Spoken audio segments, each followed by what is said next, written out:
마태복음 18장 1절에서 4절입니다. 찾으셨죠? 같이 한 목소리로 읽겠습니다. 시작. 그때 제자들이 예수께 나와 이르되 천국에서는 누가 크니까? 예수께서 한 어린아이를 불러 그들을 가운데 세우시고 이르시되 진실로 너에게 이르노니 너희가 돌이켜 어린아이들과 같이 되지 아니하면 결탄코 천국에 들어가지 못하리라. 그러므로 누구든지 이 어린아이와 같이 자기를 낮추는 사람이 천국에서 큰 자니라. 아멘.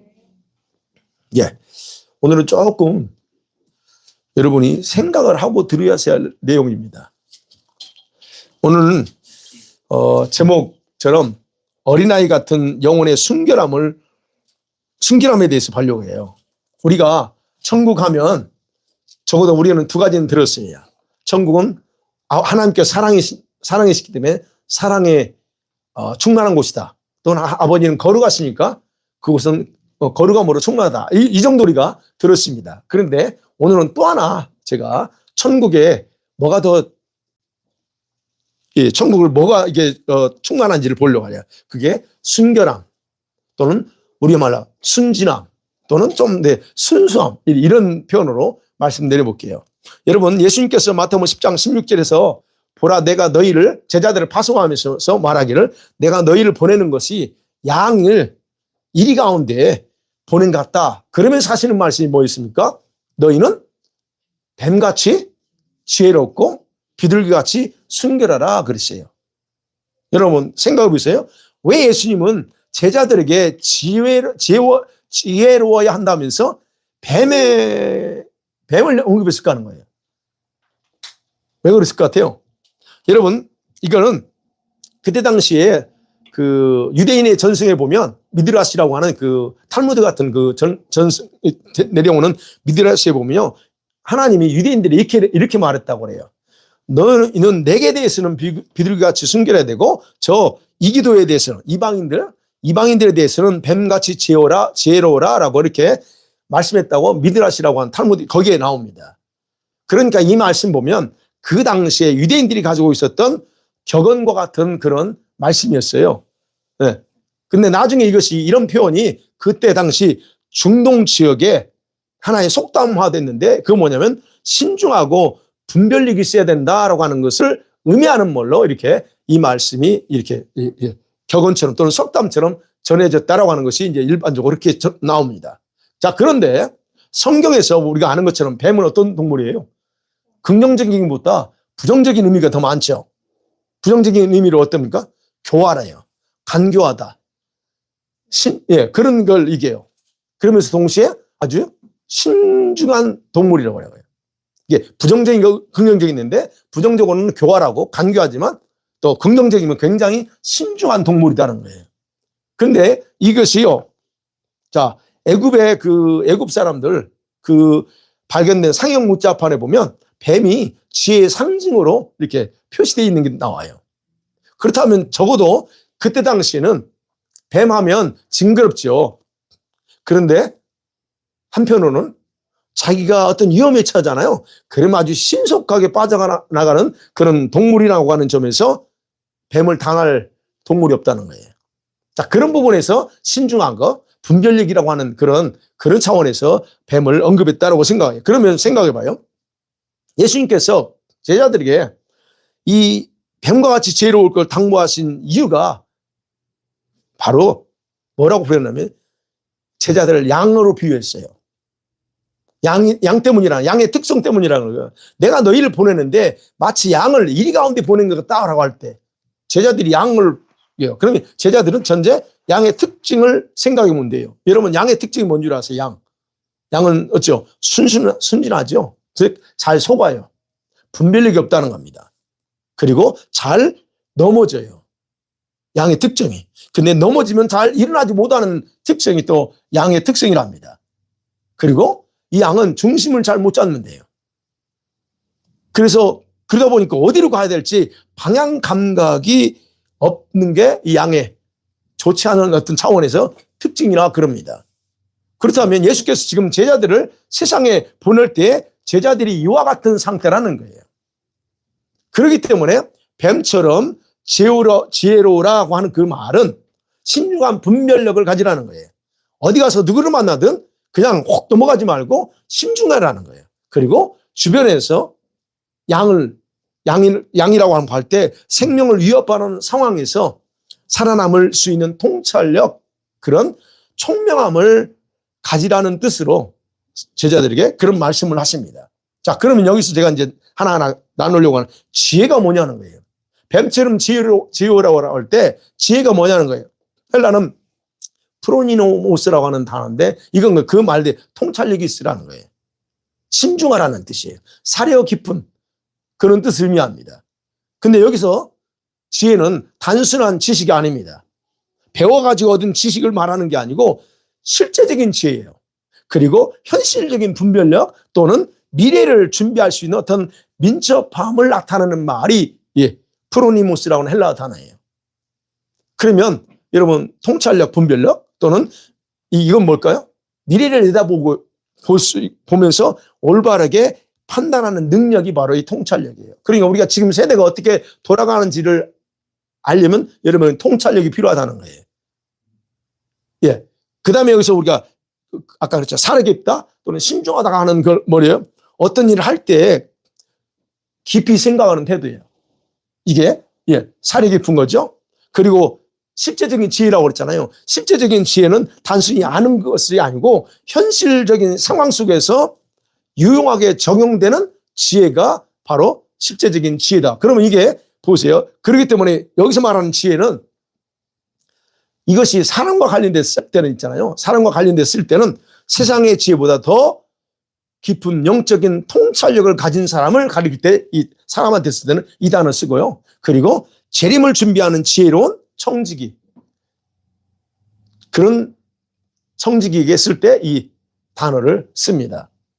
그렇다고 하면 보세요. 우리가 지혜로운 뱀처럼 지혜로라고 할 때 우리가 어떤 사람이 되어야 되냐 하는 것에 대해서 알 수 있어요.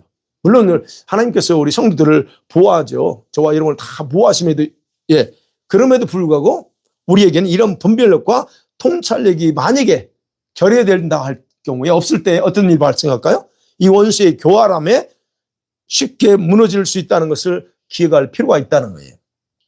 양이 지금 이리 가운데 갔어요.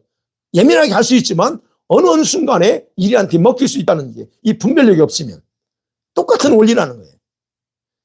그래 이런 차원에서 예수께서 지금 그래서 제자들에게는 이 뱀처럼 지혜로움이 필요하다라고 강조하는 겁니다. 그 다음에 이제 또 생각할 게 비둘기처럼 순결하라 그랬어요. 자, 비둘기는 우리가 잘 알죠. 순결하래요. 여기서 이제 오늘 보려고 하는 순결이죠, 단어. 순진함. 순결하라고 하는 헬라어 단어는요, 두 단어 합성어예요. 아케라이오스라고 하는 단어인데, 아라고 하는 부정접두사예요. 낫이요, 낫. 영어로. 그 다음에 그 뒷단어가 섞다, 혼합하다라고 하는 케란눔이라고 하는 단어가 합성어예요. 그러면 뭐예요? 부패한 것에 혼합되지 않는 것, 그리고 오염되지 않는 순수한 상태, 이게 순결이고, 그리고 악과 섞이지 않는 상태를 순결이다라고 헬라 이 단어의 뜻을 그렇게 말합니다. 여러분 기억하세요? 로마서 16장 19절을 보면 바울이 이렇게 말하죠. 너희가 선한 데는 뭐라고 그랬어? 너희가 선한 데는 지혜롭고 악한 데에는 이 말을 잘 모르는구나. 악한 데는 미련하라. 네. 선한 데는 어떻게 해요? 지혜롭고 악한 일에는 미련해래요. 그게 로마서 16장 19절이에요. 자, 그 말을 원문대로 이렇게 풀어서 보면, 왜냐, 제가 그 뭐냐면, 지금, 마태복음 10장 10절 말씀과 같대요. 그럼 뭐냐면, 선한 데는 뭐냐면, 지혜롭다고, 즉, 거기서 지혜가 탁월하고, 우수하고, 좋은 일에 지혜롭다는 거예요. 숙련되, 그러니까 거기서 말하는 숙련되고 능숙하라는 거예요. 선한 일에는 능숙하게 하라는 거고, 그 다음에 악한 일은 뭐예요? 악한 데는 여러분, 쓸모없는 일에는 미련하라. 그런 거예요. 그, 미련한 바보처럼 생각하고 활동하라는 거예요. 그래서 여기서 미련하다고 하는 단어, 이 단어가 바로 이 순결하는 단어 똑같아요. 아케오라이스라요. 똑같은 헬라어 단어예요. 근데 여기서는 로마서 16장에서는 그 미련이라고 나와요. 다시 말씀드리면 거룩한 바보가 되라는 거예요. 몰라서 바보가 아니에요. 다 알지만 그 악한 일에 대해서는 아예 바보처럼 행동하지 않는 거예요. 그러니까 선한 일에는 숙련된 뭐랄까요? 전문가처럼 적극적으로 반응하고 악한 일에는 바보처럼 그냥 하지 말라 하는 그런 의미라는 얘기예요. 결국 이렇게 보면 여기서 보는 것처럼 순결하라 하는 말은 결국은 불순물이나 아니면 교활함이 섞이지 않는 본질적으로 순수한 것, 그리고 결백한 것, 또는 내면적으로 보면 악과 섞이지 않는 미련함의 상태, 미련한 거요. 그리고 깨끗함을 넘어선 죄가 없는 상태를 가리킨다라고 이렇게 종합해서 결론을 내려볼 수가 있습니다. 예. 그래서 우리가 여러분 빌립보서 2장 15절에서 이런 말이 있어요. 바울이 이는 너희가 한번 찾아볼게요. 이 말씀만 찾아봐요. 제가 찾아보려고 PPT 안 만들었어요. 빌립보서 2장 15절. 찾으셨죠? 같이 읽습니다. 시작. 이는 너희가 흠이 없고 순전하여 어그러지고 거스르는 세대 가운데서 하나님의 흠없는 자녀로 세상에서 그들 가운데 빛들로 나타내며, 여기서 흠없고 순전하여라고 하는 단어예요. 순전한다. 이 단어가 똑같은 단어입니다. 예. 동일하게 순결을 의미하는 거예요. 우리가 그러면 이 세상에 있을 때 교회 안에서 흠이 없고 순결해야 된다. 그리고 어그러진 세상 가운데서 흠없는 자녀로, 여기서 흠없는 상태, 이게 순결 상태예요. 이렇게 가야 된다는 거예요. 그런 모습으로 우리가 살아야 된다 강조합니다. 그래서 우리가 하는 비둘기는 여러분 잘 아는 건 평화를 상징하고 순결을 상징하죠. 그런데 동시에 비둘기는 부정적인 의미가 있어요. 긍정적으로는 순결과 그런 평화를 상징하지만 성경에서는 부정적인 의미 뭐냐? 미련에서 쉽게 속는 동물이라는 거예요. 그래서 쉽게 잡혀.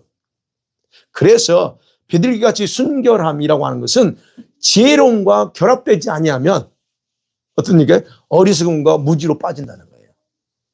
그러니까 우리가 순결해야 되지만 지혜가 필요하다는 거예요. 같이 가야 돼요, 이건. 통찰력이 같이 가야 된다는 겁니다. 자, 이런 차원에서 보면서 오늘 본문에서 말씀하는 어린아이와 같이 되지 아니하면이라는 뜻이 가진 그 순수함에 대해서 제가 오늘 살펴보려고 하는 겁니다. 자, 그러면 첫 번째로 생각할게요. 자, 어린아이 같이 되지 아니하면 할 때 그 어린아이의 순수함과 이게 순수함이 또는 순진함이 천국과 연관되어 있다는 겁니다. 저와 여러분이 가야 될 바라보는 천국과 연관되어 있어요. 자, 대부분 우리 성도들이 성경에서 말하고 있는 이 순결함 또 순전함에 대해서 중요하게 생각하지 않는 그런 상황이 있다는 거. 여러분 어떠세요? 우리가 순결해야 된다는 거 중요하게 생각하시죠? 저 여러분은. 근데 대부분은 그러지 않습니다. 그렇기 때문에 그렇지 않고 사는 것이 이상하지 않아. 대부분 다 그렇게 사니까. 그 중요성을 전혀 인식하지 못하고 살기 때문에 그렇게 중요성에 대해서 생각하지 못하고 사는 것에 대해서 왜 그럴까라고 그럴 필요 없어요. 성경은 명확하게 하나님의 백성들에게 뭘 요구합니까? 거룩을 요구하죠. 그리고 오늘도 점도 없고 흠도 없어야 된다라고 분명히 성경은 강조합니다. 그런데 반면 어떻게 해요? 우리 성도들은 예수 믿으면 구원받았다는 잘못된 그런 구원관 때문에 이 거룩이나 이 순결에 대해서 무관심하며 살아요. 구원받았는데 뭐가 문제야? 회개하면 되지. 일반적으로 그렇게 생각해요. 내가 구원받았어. 예수 믿어서 구원받았으니까. 그리고 죄에 대해 회개하면 돼. 그리고 하나님은 나 받아줘. 받아줘야 안 받아준다는 게 아닙니다. 근데 실제 삶 속에서 주님이 우리한테 요구하는 그걸 원하는 게 아니에요. 그걸 요구하는 게 아니에요. 거룩을 요구하고 순결함을 요구하는데 이런 잘못된 것 때문에 우리가 그래서 거룩이나 순결에 대해서 별로 관심 없이 산다는 거예요. 여러분 점이 없는 상태, 그 상태가 순결함과 같은 맥락으로 이해할 필요가 있다는 얘기예요.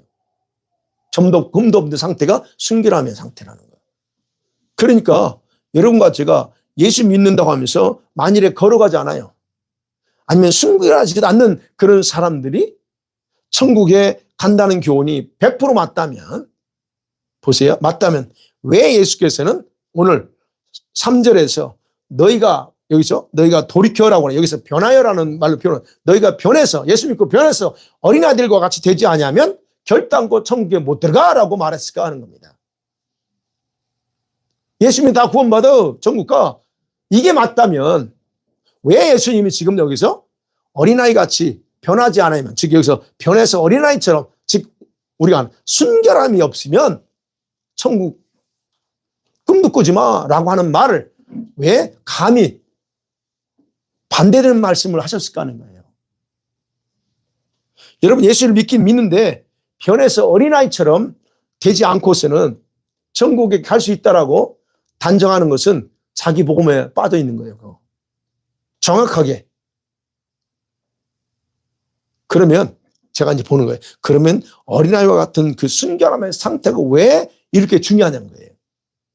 순결 또는 거룩이 왜 중요한, 거룩은 이미 알고 있으니까 그 순결함은 다른 차원이에요. 왜 중요할까 하는 거예요. 여러분, 예수님께서 강조하고 있는 순결함의 상태는요, 저와 여러분이 생각하는 것과 그리고 다릅니다. 여러분, 하나님의 거룩에서 이 순결함은요, 하나님의 거룩함에서 반사되어 나오는 천국의 중요한 특성 중에 하나예요. 사랑이고 거룩이고 그 다음에 순결이에요. 천국의 특성이 순결입니다. 순결함. 그래서 여러분, 이 세 가지 사랑, 거룩, 그 다음에 순결함은 여러분 천국의 특성을 담고 있는 그릇이라고 제가 표현해요. 그릇, 천국을 담고 있는. 그러면 천국에 있는 모든 천사들 어떨까요? 거기 이미 앞서간 믿음의 우리 성도들의 모습은 다 이 세 가지 특성을 그대로 가지고 있어요.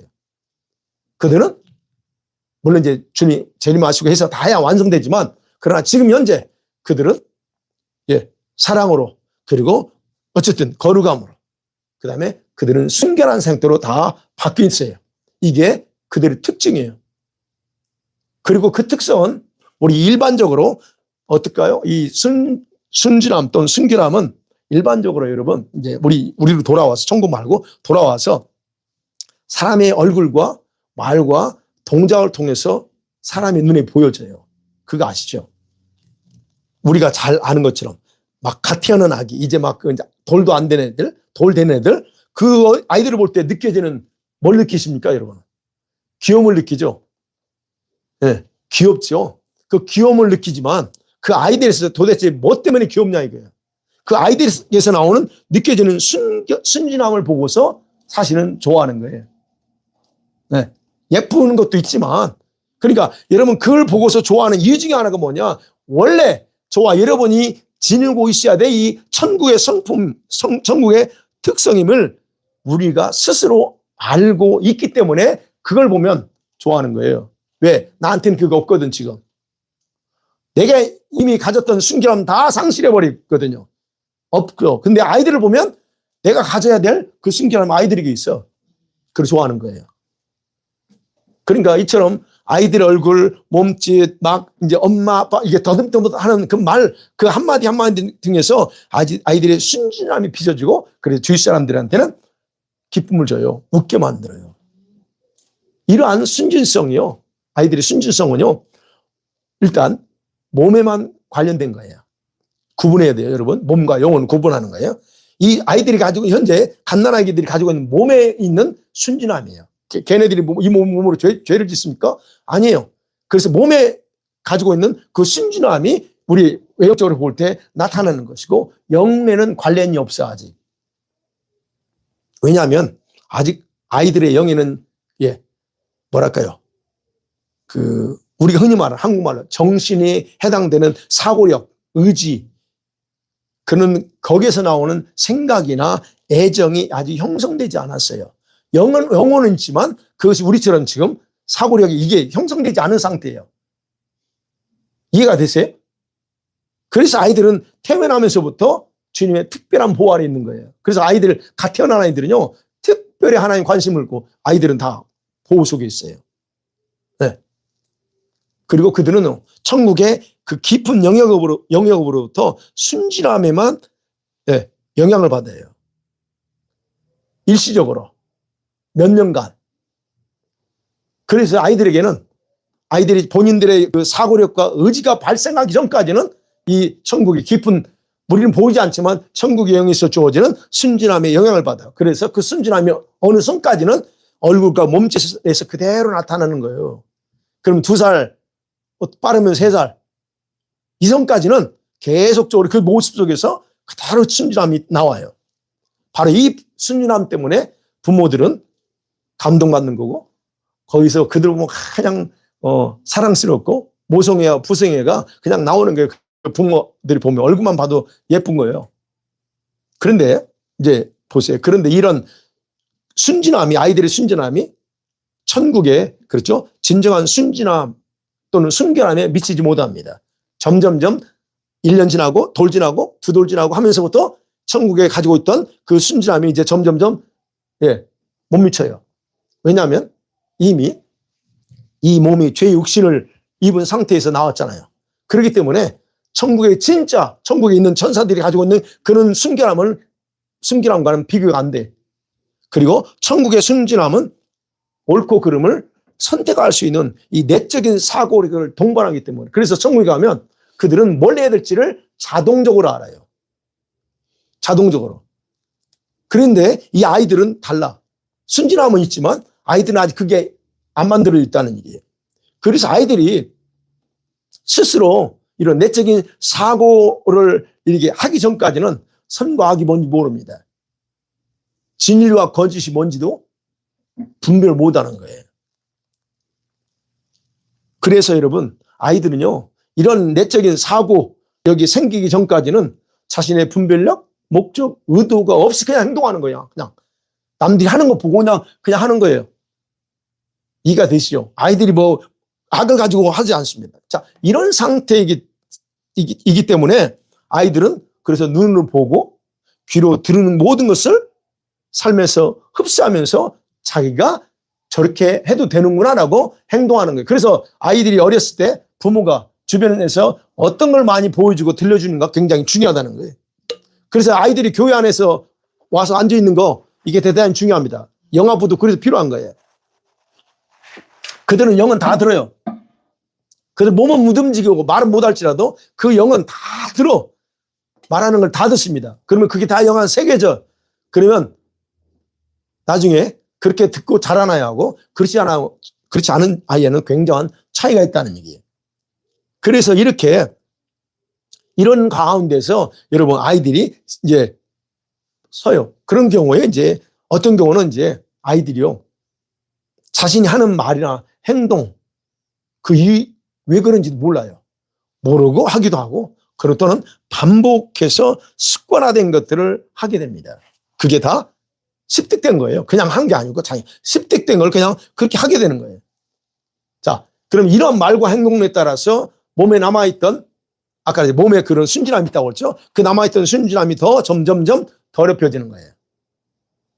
그리고 기준들이 이제는 세상적인 것으로 바뀌기 시작합니다. 자, 이런 과정을 지나면서 아이의 영혼에는 이제 어떤 변화가 일어날까 하는 거예요. 자, 몸에 있던 순진함, 순결성, 이런 것이 이제 많이 이제 더러워져요. 그러면 그런 과정 지날 때 영혼은 어떤 변화가 일어날까 하는 거예요. 여러분, 아이들의 영혼의 그 순진함은 자라면서 달라지는데 무엇을 보고 자랐느냐, 무엇을 듣고 자랐는가, 또는 자라나는 환경이 어떤 것인가에 대해서 크게 굉장히 좌우됩니다. 그래서 여러분, 영적인 순진함, 영혼의 순진함은 내면적으로, 내적으로 형성되는 거예요. 내면에서. 그 형성되는 걸 우리가 잘 아는 두 단어로 표현하면 여러분의 그 아이의 의지와 사고력에서 나타나요. 그 뭐랄까요, 그 내적으로 순진함이 의지와 사고력에서 나타난다는 거예요. 그리고 지혜도 있죠. 우리 흔히 말하는 이 브레인에서 우리가 흔히 말하는 지혜, 지식 말고 이 지혜도 바로 의지와 이 사고력에 속한 거예요. 그래서 여러분, 그 순진함이 있으면 지혜로움도 이미 아이가 가지고 있는 거예요. 그래서 이 지혜는 아이들이 어렸을 때 뭘 듣고, 아까 뭘 듣고 뭘 보았느냐에 따라서 지혜는 굉장히 많이 달라질 수 있다는 거예요. 그러니까 그런 과정 속에서 아이들의 순진함은 이제 점점점 상실해 나가기 시작합니다. 여러분, 아이들이 성장하면서 교활해지는 아이들이 있어요. 아니, 어떻게 저런 생각을 다 하지? 근데 그건 교활함이나 이중적인 성향은 그가 하는 행동과 말에서 나와요. 그러잖아요. 그 말과 행동에서 나오는데 그거를 왜 그랬을까? 자라는 환경 속에서 보고 들으면서 거기서 자기가 그 성향을 만들어 간 거예요. 아이들은 다 크면서 그럴 수 있어요. 부모 앞에서는 강직하고 뒤에서는 엉뚱한 짓 하는 건 그거는 기본이지만 그걸 얘기하는 게 아니에요. 그것이 그 아이의 성향으로 자리 잡아버리면 이게 문제라는 거예요. 잠깐 그잖아요. 저 아이들이 엄마한테 거짓말하는 거 이건 좋다는 게 아니고 나쁜 거지만 그 잠깐 하면서 혼날 것 같으면 막 바꿔가는 거 이런 건 우리가 이해할 수 있는데 그것이 그 아이의 성향으로 삼는 게 문제라는 거예요. 저는 이런 모습들이 어떻게 가능하냐? 그걸 아이가 듣고 보고 하면서 자기가 스스로 그렇게 만들어가기 시작한다는 거예요. 자, 이렇게 형성된 영혼의 순진함이나 그 반대의 성향들이 이제 성장한 가운데서 예수님을 믿어도 변하지 아니하면 주님께 깊은 다루심을 받습니다. 그래서 여러분, 우리가 지금 성장해서 20대가 되고 이제 30대 되면서 우리가 주님 앞에 그 훈련받는 부분은요, 바로 이 성장하는 과정 속에서 자기가 만들어 온 그런 좋지 않은 그런 성품들, 이런 것들을 훈련받는 거예요. 근데 그것이 내가 그러고 싶어서 그런 게 아니에요, 사실은. 그냥 나는 봤어. 보이고 환경이 그랬고 가정 환경이 그러니까 나는 그냥 그게 그런가 보다 하고 내 몸에 흡수해버리고 내 영과 의지에 사고력에 그걸 흡수했어. 근데 알고 보니까 이게 좋은 건 아니야. 그럼 이걸 다시 어떻게 해? 그러면 주님이 다 뜯어 고쳐야 돼. 원래대로 뜯어 고쳐야 되니까 그래서 주님이 다루시는 거예요. 그래, 이 다루실 때는 10대에 다루지 않습니다. 20대까지는 안 다룹니다. 대부분 다 웃네. 30대 이제 가정을 이루고 그러면서 이 가정을 통해서 그 과정에서 다뤄요. 그래서 하나하나 깹니다. 근데 여기서 중요한 것은 그래요. 이런 다루심 쏠 때 중요한 것은 이런 걸 알아야 내가 자기가 당해도 그 다루심 받아도 하나님이 나를 이렇게 바꾸려고 하는 거라 나가는데 이걸 거의 다 모른다는 거예요. 모르니까 왜 내가 이런 어려움을 당하고 내가 왜 고통을 당해야 되지? 왜 내가 잘못 만나고 남편 잘못 만나 아내 잘못 만나 이런 식으로 나가는 결과가 그래서 나오는 거예요. 모르니까. 자, 그러면 이제 기본적으로 영혼의 순진함을 가진 성도들이 있어요.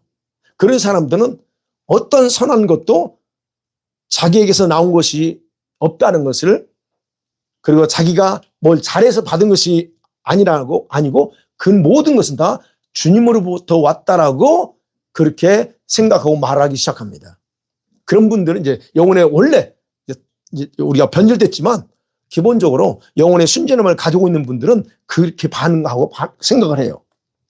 내가 아니고 주님의 인도를 받기 원해요. 주님, 내가 원하지 않습니다. 주님이 인도해 주세요. 그리고 모든 선한 것을 사랑하고 그리고 그 모든 그 말씀 속에서 내가 모든 내 인생에 기쁨을 얻으려고 그렇게 생각하고 방향으로 갑니다. 영혼의 순진함을 가지고 있는 사람들은. 그래서 얘기하는 거예요. 이런 성도들은 기본적으로 천국의 그런 순진함 또는 순결함을 유지하고 있다라고 보면 돼요. 그러니까 그런 분은 감사하죠. 어렸을 때부터 가면서 이게 잘 많이 변질되지 않고 왔다고 하는 부분을 생각해 볼 수 있기 때문에. 그래서 이런 성도들은요, 이런 성도들의 영혼 깊은 곳에는 선을 사랑해요. 진짜 선한 것, 즉 선을 의도하고 행하는 것이 이게 주님을 사랑하는 것이야. 또는 진리를, 하나님 말씀을 사랑하는 것이 그냥 사랑해가 아니고 이것을 행동으로 이웃을 향해서 흘려보내는 것이다라는 것을 충분히 인지하고, 그래서 말씀 들었어요? 그러면 그걸 가지고 행동하려고 몸부림치는 사람들이, 그런 분들이 보면 영혼의 그 순결함이 그대로 그래도 작용하고 있다는 거예요. 그래서 이런 성도들은 많든 적든 자기가 가진 것을 만족해요. 더 많은 걸 얻으려고 하지 않습니다. 왜냐하면 하나님은 자기에게 필요한 만큼만 주신다는 걸 믿기 때문에 그래요. 지금 내게 주신 게 이게 나한테 필요한 거라고 받아들여요. 그런 사람들은. 그리고 이런 사람, 이런 성도들의 모습 속에서는 자신의 미래에 대해서 불안하거나 두려워하지 않습니다. 영혼의 순결함을 가진 사람들은. 왜요? 미래에 대한 두려움, 불안, 이거 있잖아. 이런 것은 예수님께서 말한 것처럼 내일 염려하나요? 그거. 이건 내 거가 아니에요. 내일 염려하는 것이라고 여겨서 삶에 필요하지도 않은 걸 내가 지금 땡겨서 고민한다, 염려한다라고 생각해요. 그런 사람들은. 그 정상이죠. 근데 우리가 그렇게 생각하지 않고 사는 경우가 너무 많아요. 여러분 그러세요? 이렇게 사십니까? 아니면 5년 후의 일을 미리 땡겨서 지금 걱정하십니까? 일주일 후일 걸 땡겨서 걱정하세요? 염려하세요? 근데 대부분 많은 사람이 이렇게 살아요. 아직 오지도 않은 그런 일을 올 거라고 스스로 단정하고 그렇게 염려하고 걱정하고 두려움에 산다는 거예요. 근데 그게 뭐냐? 그 영혼의 순결함, 순수함이 없다는 게 그거. 네. 그래서 여러분, 우리가 일반적으로 이런 그 영혼의 순결함을 가지고 있는 그런 성도들은요, 절대로 다른 사람과의 관계 속에서도 악한 의도로 행동하지 않습니다. 그리고 오직 선과 공정하고 정직한 의도로 행동하고 말하고 그렇게 살아요. 그래서 이런 분들은요, 항상 자기가 받은 그 모든 것의 근원이 주님이라고 생각했기 때문에 그런 사람들을 또 장점이 뭐냐면 자기 육신의 본성 있죠. 육신의 본성에서 멀리 떨어져 있다고 보시면 돼요. 우리 본성이 내 안에 있지만 그것을 이렇게 사는 사람은 육신의 본성과 조금 거리가 이렇게 멀리 있는 그런 상태다라고 생각하시면 된다는 거예요. 그럼 무슨 말이에요? 그 말이 저와 여러분에서 이 죄의 본성, 육신의 본성이 멀리 떨어져 있다고 하는 뭔 말이냐? 떨어져 있는 만큼 주님께서도 그런 성도들에게 더 가까이 더 깊이 다가가신다는 의미라는 거예요. 자, 이런 사람들에게 주님이 더 주셔요. 주시는 걸로 보면 이런 사람 더 주셔요. 그래서 왜? 가까이 오시니까 그분이 내가 그게 주님이 가까이 오실 수 있는 상태로 가지고 있기 때문에 오셔서 더 주는 거예요. 하나를 주더라도 더 줘. 이런 상태. 그래서 이런 성도들이 그러한 은혜를 받고 있기 때문에 말씀이나 설교를 통해서 주님 말씀을 들었다? 그러면 그 사람들은 기억으로 머릿속에 생각 속에 저장하지 않습니다. 어디다 저장해요? 마음에 담고서 즉시 순종해요. 대부분 사람들은 설교 들으면 머릿속에 저장해요. 그렇지. 우리 목사님 오늘 또 나들으라고 했어. 좋아요.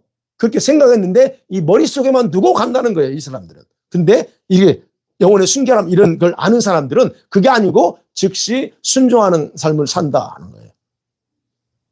이 부분에서 달라요. 네. 말씀대로 의지하고 실천하는 거예요. 이걸 조금 더 깊게 설명하면요. 그렇습니다. 이런 성도들은 말씀을 들으면 그 사람의 의지 자체가 기억을 하고 있는 거예요. 이 말씀, 그렇지, 이 말씀 들었어. 그러면 이걸 행해야지라고 하는 그 말씀을 행해야 된다는 그걸 기억하고서 곧바로 순종한다는 거예요. 근데 대부분 다 우리 의지가 이 말씀을 기억하지 않아요. 문제는 내 마음의 문제가 아니에요. 의지 문제지. 그죠?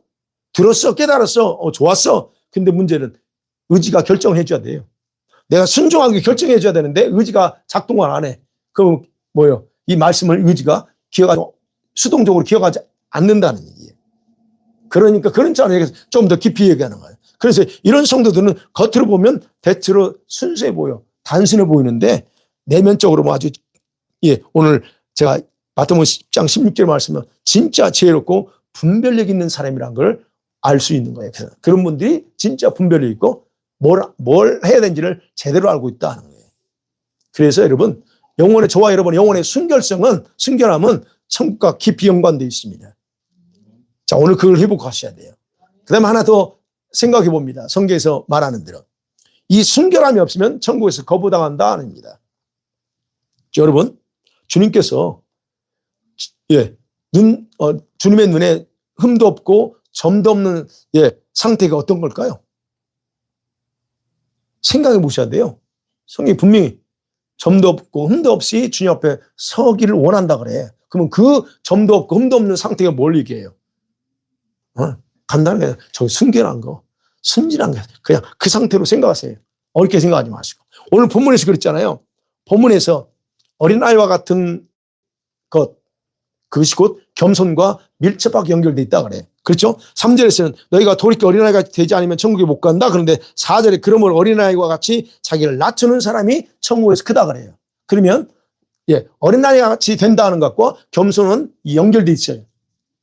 그러면 어린아이와 같은 여러분 그것의 주요 특징이 뭐예요? 천국의 순진함이에요. 순결함이라는 거예요. 천국의 순결함. 아까 그랬죠. 아이들 제가 설명했죠. 그럼 아이들은 변질되기 전까지는 그 천국의 순결함을 그대로 가지고 있어요. 몸에 있던 순결함, 영혼의 순결함도 가지고 있어요. 그러면 크면서 변질된다고 했어요. 바로 그거를 변해서 그렇게 회복되지 않으면 얘기하는 거예요. 그래서 어린아이 같이 된다는 건 그걸 얘기하는 겁니다. 그런데 이런 순결함의 특성이 뭐냐면 예수님은 겸손 또는 자기를 낮추는 자세로 설명하고 있다는 거예요. 그러면 정원생이 우리처럼 나이가 들었잖아요. 60, 70 돼요. 나이가 들어서 순결함을 다 상실했어. 영혼의 순결함 상실했어. 그런 사람들도 회복이 가능하냐는 거예요. 예수님 말씀 보면 가능하니까 변해야 된다 얘기하는 거예요. 여러분, 우리가 그걸 알 수 있어요.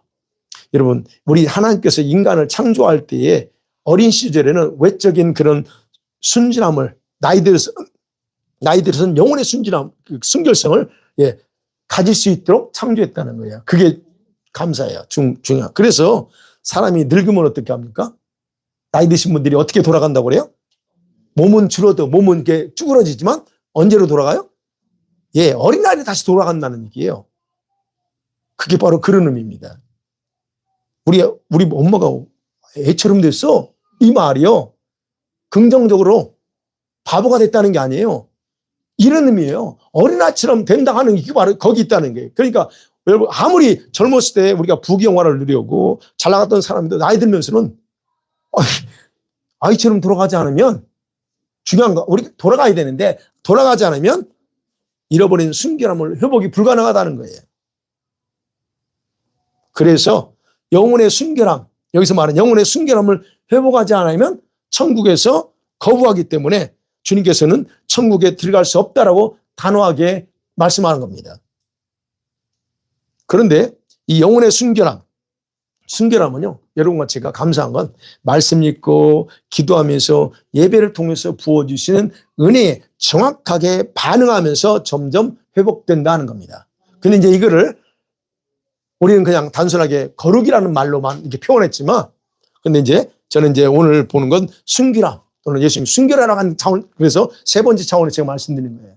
점점점 회복이 가능하다. 그러면 영혼의 그런 순결함이 회복한 성도들에게서 나타나는 그런 신앙의 특성을 그냥 이렇게 우리가 짚어볼 수 있는 부분이 그래요. 자신이 행하는 어떤 선도, 아까 말씀하신 어떤 선도 그 근원을 나한테 두지 않아요. 모두 다 누구께 돌려요? 주님께 돌려요. 그래서 우리가 바뀌어야 돼요. 말이 바뀌어야 되고, 여러분 점점 성화되고 또는 순결해지려고 하면 여러분 말부터 바뀌어야 되는 거예요. 모든 건 내가 한 게 아니에요. 다 주님이 하셨고 주님이 그렇게 하도록 했다고 돌려야 된다. 이게 바뀌어야 된다는 거예요. 그리고 더 나아가서는요, 자신의 생각을 따라가지 않습니다. 내 생각이 이러니까 이렇게 따라가지 않아요. 이런 사람들은. 내가 원해서 여기 왔어요. 그럴 수 있어요. 저도 마찬가지입니다. 밴쿠버 처음 왔을 때 주님이 공부하고 기도했을 때 제가 어디로 갈까 하는 대답을 안 하셔요. 그렇잖아요. 이제 유학하면 영어 하는데 가지 뭐 어디 영어 안 하는 데 갈 수 없잖아요. 그러니까 미국, 캐나다, 영국, 호주밖에 없어. 그래도 이제 좀 선진국가. 그래서 하나님 어디로 갈까요? 근데 대답을 안 하셔. 그래서 제가 거기서 뭘 깨닫는 줄 아세요? 아, 어디로 정하는 건 나한테 있구나. 나한테 요구하는구나. 그래서 내가 정했어요. 미국은 안 돼. 미국은 절대 안 가. 데모 있으니까. 양키 오고 먹었던 게 미국은 절대 안 가. 그 다음에 영국도 안 돼. 영국도 너무 영국 영어가 좀 그렇고 물가도 비싸고. 호주는 더 말할 것도 없어. 호주는 어때요? 영어가 영국 영어지만 이게 차원이 다릅니다. 그래, 이게 캐나다밖에 없는 거예요. 물론 캐나다도 영국식 표현 되지만. 그래서 사실은 여기를 정왔어요. 그럼 일단은 제 생각으로 정하고 왔어. 그런데 그렇게 정하니까 그 다음부터는 주님이 탁탁탁 이렇게 하셔요. 그러니까 여러분 내 생각을 따르지 않고 주님의 인도하심을 따르고 말씀에 순종하는 것을 더 좋아하면서 사랑해요. 이게 이렇게 회복된 사람들은. 저와 여러분이 다 100% 회복된 건 아닙니다. 저도 마찬가지예요. 회복을 향해서 가고 있어요. 그렇다면 회복이 되고 그러면서 가는 사람들은 이렇게 어떤 삶의 모습에서 나온다는 얘기예요. 왜요? 자기를 따른다는 것은 곧 자기 본성의 인도를 따르는 거예요. 여러분이 여러분의 생각을 따른다고 하는 것은 여러분의 본성을 따라가는 거예요. 하나님이 제껴두고. 그러면 자기 본성은 뭐예요? 자기 사랑이야. 자기를 사랑하는 거예요. 본성이에요. 특성이 그래요. 자기를 사랑하는 사람은 절대로 자기가 우상이 되지, 내가 우상이야. 내 생각이 우상이고 내가 중요해. 다른 사람 와이프 말도 중요한 게 아니고 주님도 중요하지가 내가 중요한, 내가 어떻게 하느냐. 그 생각이 그렇게 되면 어떻게 해요? 누구인데도 받지 않아. 그래 주님이 얘기할 때 듣겠어요? 못 듣지. 그러니까 결국 그런 거예요. 그래서 자기를 따라가지 않아. 이렇게 영혼이 회복된 사람들은. 자, 그래서 우리가 천국에 속한 사람들은 그래서 아까 그랬죠. 천국은 다 모두 순진함 또는 순결함을 다 가지고 있기 때문에 거기가 어떻게 해요? 천국은 주님의 명령이라면 주님의 인도를 받는 것을 너무 좋아해요. 천사들은 주님이 시키는 거라면 거기 이미 믿음으로 천국에 가는 분들은 주님이 뭘 하면 그냥 거부하지 않으시면 그냥 하라는 대로 주님, 천국 백성들이 그렇게 행동해요. 왜? 그게 특성이 그래요. 그래서 그런 특성을 저와 여러분이 이 순결함을 회복했다면 그것이 주님이 원한다면 알겠습니다 하는 것이 억지가 아니고 즐거움으로 바뀐다는 얘기예요. 점점점. 그래서 여러분 천국의 백성들은 이런 순진함이 바로 자기들이 행하는 모든 선한 일, 천국에서 선한 일 있잖아요. 주님이 하는 게 다 선이야. 천국 가면 주님을 찬양하고 천국 가면 다 네이버를 하고 올 때 네이버를 도와주고 뭐 하는 거 같이 어울리고 하는 거 이게 다 선한 일이에요. 그럼 이런 선한 모든 일들이 뭐냐? 순전함에서 나오는 거예요. 거룩함에서 나오고 사랑에서 나오는 거예요. 그러니까 사람이 행하는 우리가 셀 속에서 우리가 여러분 선행을 행하죠. 선행을 행하는 그런 모든 것이 다 순진함이 같이 포함되지 않으면 이런 순결성이 포함되지 않으면 그건 선함이 아니야. 누군가 동정해 줄 수 있는데 그 동정 속에 순결함이 포함되지 않으면 그건 선행이 되지 않는다는 거예요. 그래서 주님은 우리의 행위를 판단할 때 거기에 순결함이 포함됐느냐 동기를 보신다 제가 말씀드렸죠. 100%를 주든 했어. 근데 동기가 잘못됐으면 순결함이 없으면 그거는 아무것도 아니에요. 그런 의미로 그렇게 주님은 그걸 보고 인정하고 판단한 거예요. 그렇기 때문에 예수님을 믿으면서 영혼의 순진함 또는 순결성이 없는 사람은 그래서 아무도 천국에서 받아주지 않는다라고 그렇게 단호하게 말하는 거예요. 그래서 여러분 이렇게 영혼의 그 순결함을 회복한 성도들에게서 나타난 또 다른 삶의 특징을 예수님께서 말씀하셨는데 그걸 보고 마칠게요. 뭔 줄 아세요? 여러분 영혼이 순진하고 순결함이 회복되어 나가는 사람들은 이런 거예요. 마태복음 6장 25절과 34절을 보세요. 너무 잘 아는 말씀이에요. 마태복음 6장 25절 34절 좀 딱딱한 말씀이지만 찾으셨죠? 마태복음 6장 25절 시작. 너희가 너희에게 이르노니 목숨을 위하여 무엇을 먹을까 무엇을 마실까 몸을 위하여 무엇을 입을까 염려하지 말라. 목숨이 음식보다 중하며 몸이 의복보다 중하지 아니하냐. 34절 시작. 그러므로 내일 일을 위하여 염려하지 말라. 내일 일은 내일이 염려할 것이요 한날의 괴로움은 그날로 족하니라.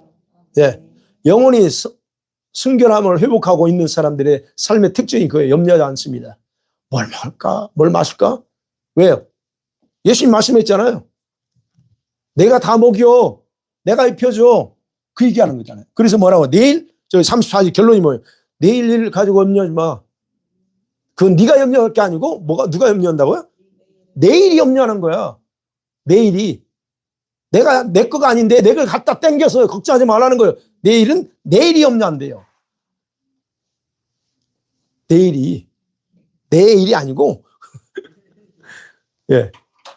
자 그래서 이렇게 영혼의 순결함을 회복한 가고 간 사람들에서는 그 특징은요, 염려에서 자유하고 오직 하나님만을 확실하게 신뢰하며 살아갑니다. 말씀 맺어봐요. 여러분, 영혼의 순결함. 그 순결함은 천국에서 받아주는 중요한 요소라고, 새롭게 이해할 필요가 있습니다. 이런 영혼의 순결함은 겸손과 직결되어 있다. 그리고 천국에 있는 천사들과 하나님의 백성들에게서 나타나는 중요한 특성이다라고 얘기하는 거예요. 그러면 예수께서 이러한 순결함을 위해서는 뱀과 같이 지혜가 필요하다라고 해요. 그러니까 이 지혜와 같이 연결되어 있어요. 그래서 여러분, 우리가 선한 일을 해야죠. 그런데 악한 일을 하는데 더 부지런하고, 세상은 지금요, 선한 일보다 악한 일을 하는데 더 부지런한 세상에서 내가 얼마든지 그 좋지 않는 일에, 부정직한 일에 내가 함께 할 수 있지만, 할 줄 모르는 사람처럼, 나는 그걸 전혀 몰라 라고 하는 사람처럼 바보처럼 행동하고 순진한 바보가 되는 것을 선택하는 게 그게 지혜다라고 했어요. 그게 하지 않는 거예요. 그리고 순결이 뭐냐? 악과 어리석음에 해당되는 일들에 대해서는 미련할 정도로 관심을 두지 않는 거예요. 관심을 두지 않는 거예요. 이것이 바로 주님께서 언급하신 뱀처럼 지혜로운 삶이고 영혼의 순결함을 보존하는 길이다 하는 거예요. 비둘기같이, 그렇죠? 비둘기같이 거짓이 없는 순결함을 지켜야 됩니다. 우리가 잃어버린 거예요. 이걸 지켜야 되고 다시 회복해야 돼. 그러면서 동시에 부패하고 방탕하게 만들어서 흠을 만드는 그런 행위에서부터 우리는 이 순결함을 지켜서 자신의 영혼, 여러분 각자의 영혼을 빛나게 해야 됩니다. 이건 누가 하지 않아요. 여러분과 제가 해야 됩니다. 그렇기 때문에 여러분의 영혼이 여러분이 스스로 지켜야 될 의무가 있어요. 누구도 안 지켜줍니다. 여러분 스스로 여러분 영혼을 지켜야 되고 그 영혼을 천국의 순결함을 회복해서 점도 없고 흠도 없는 거룩의 상태를 지키는 것이 이 마지막 때의 중요한 저와 여러분의 책임 중에 하나입니다. 왜냐하면 이것이 없이는 천국에서 뭐라고 그래요? 거부당할 수 있다라고 주님께서 말씀하셨기 때문에 그렇습니다. 이건 제 얘기가 아니고 성경 말씀입니다. 그러기에 오늘 한번 보세요. 여러분의 영혼의 순결함이 어느 정도인지. 우리는 지금 많이 회복되어 가고 있어요. 그러나 우리가 아직 갈 길이 멀어요. 자, 그런 부분에서 여러분과 제가 오늘 하나님 앞에 이 부분 잡고 기도하겠으면 좋겠습니다. 기도하십니다.